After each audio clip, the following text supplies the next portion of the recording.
Hello everyone and welcome to the 6th video of the series called Finding My Perfect Main for BFA, where I check out all of the different classes, do some leveling, play through some dungeons, and hopefully that way I find my perfect main for BFA. In the recent Q&A, Ian did state that people shouldn't expect any more big changes in terms of class design, although I do find that there are still some classes in need of an update or change. Oh yeah, I figured that most of you guys do know this already, but the pre-patch 8.0 went live on the PTR a few days ago. So if you so desire, you can go and check out all of the class changes yourself, and the best part of it all is that it's completely free. So even if you took a break from WoW, you don't need to pay a subscription fee to go and test out all of the different classes on the PTR. Currently in the BFA Beta, scaling is still quite off, and some classes are still pulling retarded numbers, so please don't focus too hard on the damage meter. The dungeon groups consist out of players between level 110 and 120, and recently you can copy-paste your Legion character into the BFA Beta one, which results in some classes still being able to use their legendaries and Entorus trinkets. So yeah, at the moment the scaling is pretty horrible. Okay, like in every video I show you guys gameplay footage, new spells, and I compare the current Legion talents with the new BFA Beta ones. Of course, don't forget to subscribe to the channel if you want to see more Battle for Azeroth content. In this one we are taking a look at the Retribution Paladin. Some of you might wonder why I never discuss the healing and tank specs. Well, the reason is that I hardly ever play it as a role in raid groups, and I only tank and heal in mythic pluses, and to be completely honest, support roles aren't really my thing. With that out of the way, let's talk about Retribution in the BFA Beta. Retribution is among the specs that didn't really see any big changes gameplay wise when compared to the Legion playstyle. The core gameplay remained the same, but nevertheless the Rat Paladin did see some good changes in BFA, and it does feel a lot smoother. The way Mastery works has been changed and now directly increases our holy damage. And of course the biggest change is the removal of the so-called Judgment window. Back in Legion, this made Retribution very weak for target swapping, because you sometimes had to keep Judgment for the nuking down of targets. In BFA this has changed completely, and you now have, let's say, more of a balanced rotation between your holy generators and spenders. Of course, your spenders are still the main source of your damage output, and in BFA, Retribution is finally getting back some big class fantasy abilities like Hammer of Wrath and Inquisition.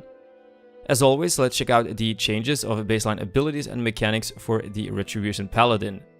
Starting with Avenging Wrath, which is now a baseline ability. I really like this one as it contributes to Retribution's overall class fantasy, something Blizzard is really hammering hard on this expansion. Grants you 20% damage, healing, and crit chance. This ability is on the global cooldown. Bringing us to Judgment, which has changed for the better, now generating 1 holy power and causes the target to take 25% increased damage from your next holy spender. Art of War is a new passive, which has been added to our spellbook to make up for the loss of Blade of Wrath back in Legion. Shield of Vengeance is like Avenging Wrath, also on the global cooldown. Absorb Shield now equals 30% of your maximum health and will burst for 15 seconds to nearby enemies, equal to the absorbed amount. Retribution, the duration of this one has been reduced to 10 seconds. Crusader Strike has seen its cooldown increased to 6 seconds, down from 4.5 seconds in Legion. Divine Steed has also seen its cooldown increase to 60 seconds, down from 45 in Legion. And that is all for the class changes made to baseline abilities and mechanics, which as always brings us to the part of the video where we compare the Legion talents with the new BFA Beta ones, where some old talents have returned, and of course some new ones were added as well. Like with most of the talent trees in BFA, we have all of the passive talents on the left side, and again there are certain talent choices which will increase the skill cap level of your gameplay. Starting with Zeal, a new passive talent, causing your Judgment to increase the attack speed of your next 3 auto attacks by 50% and deals additional holy damage. The buff will last for 20 seconds and can store up to 9 buffed auto attacks. Righteous Verdict, increasing the Templar's Verdict's damage by 15% for 6 seconds. After casting Templar's Verdict, this is basically our legendary back reworked into a talent. Execution Sentence has been slightly altered and now works as a 30-second cooldown, no longer reduced by haste, and deals upfront holy damage. Which brings us to the 30 row, where you can choose between 3 different holy power generators. Fires of Justice, the cooldown of Crusader Strike is now reduced by 15% instead of 1 second. Blade of Wrath doubles the proc rate of Art of War and also increases its damage by 25%. Last but not least, on the 30 row, the return of Hammer of Wrath. I always liked Hammer of Wrath because it gives Retribution another button when the target is below 20%, kind of like Execute, but it is usable no matter the target's health when we are using Avenging Wrath or Crusade when talented. On the 45 row, where only Fist of Justice saw change, now reducing the remaining cooldown of Hammer of Justice by 2 seconds for every holy power spent. This used to be 2.5 seconds. Let's go to the 60 row, starting with Divine's Judgment. It's a passive talent, but during testing I found it overall to be pretty weak. It can be useful in very heavy AoE situations, but I'm not sure if it will be able to contest with the other two. Consecration has been moved to the 60 row, generating 1 holy power, and its cooldown has been changed to 20 seconds and its duration to 6. It became easier to use in BFA, but personally I still find it pretty static ability. Wake of Ashes, basically our artifact ability reworked into a talent, my personal favorite, and like Phoenix Flames with the Fire Mage, I think a lot of people aren't even going to take a second look at the other two talents on this row. So its cooldown has been increased to 45 seconds, this used to be 30 in Legion. Undead and Demons stun duration has been reduced to 5 seconds, this used to be 6. In BFA, Wake of Ashes will always proc and generate 5 holy power. Onto the 75 row, where you can choose between defensive talent or mobility. Cavalier used to be on the level 90 row, but has been moved to this one. Unbreakable Spirit reduces the cooldown of your Divine Shield, Shield of Vengeance and Lay on Hands by 30%. Eye for an Eye has stayed exactly the same. In general, I'm not a big fan of having to choose between more mobility or another defensive. Which brings us to the 90 row, where you can choose between 3 different healing talents. Starting with Selfless Healer, causing holy power spenders to reduce the cast time of your next Flash of Light by 25%, stacking up to 5 times. This means that at some point your Flash of Light will become instant, my personal favorite. Justicar Vengeance has been moved here, this used to be on the 75 row. Words of Glory has been moved here from the 75 row as well, now heals a friendly target in a 40-yard range and the 2 most injured friendly targets within 30 yards. Almost there, ladies and gentlemen. Divine Purpose, this proc can make the next holy power consumer free and deal 20% increased damage. However, the proc chance has been reduced from 20 to 15%. I did find this one to be the most enjoyable when leveling and playing dungeons.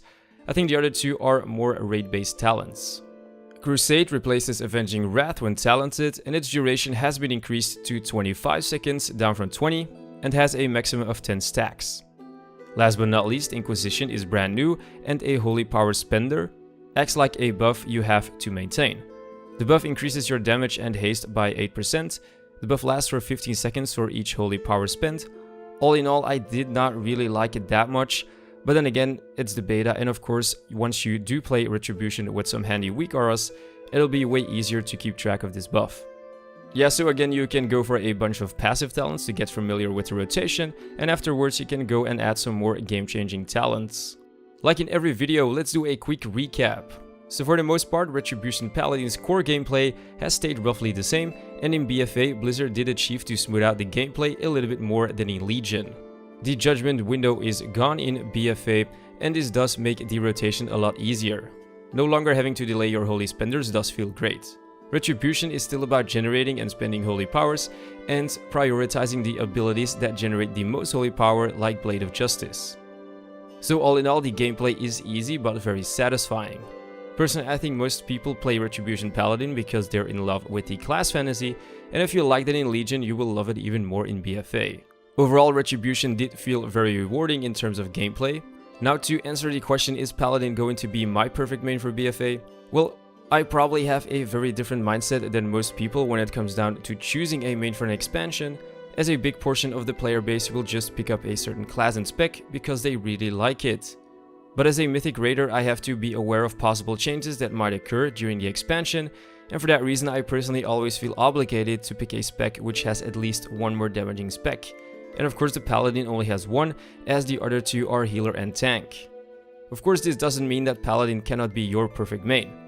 Let's just hope that Blizzard will keep BFA alt friendly like it is right now in the beta, and I will be able to get most of my alts geared very soon, and yes, Paladin will be definitely among one of my many alts. And that is again all for this video. Let me know in the comment section down below what your thoughts about the Red Paladin in BFA. Do you like the changes? And of course let me know which one of you guys did choose to make Paladin their main for BFA.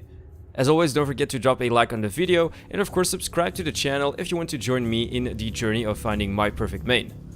For the people that are already subscribed, don't forget to click on the bell icon next to the subscriber button, that way you'll automatically get notified when I upload a new video. As always, thank you so much for watching guys, and I'll see you next time!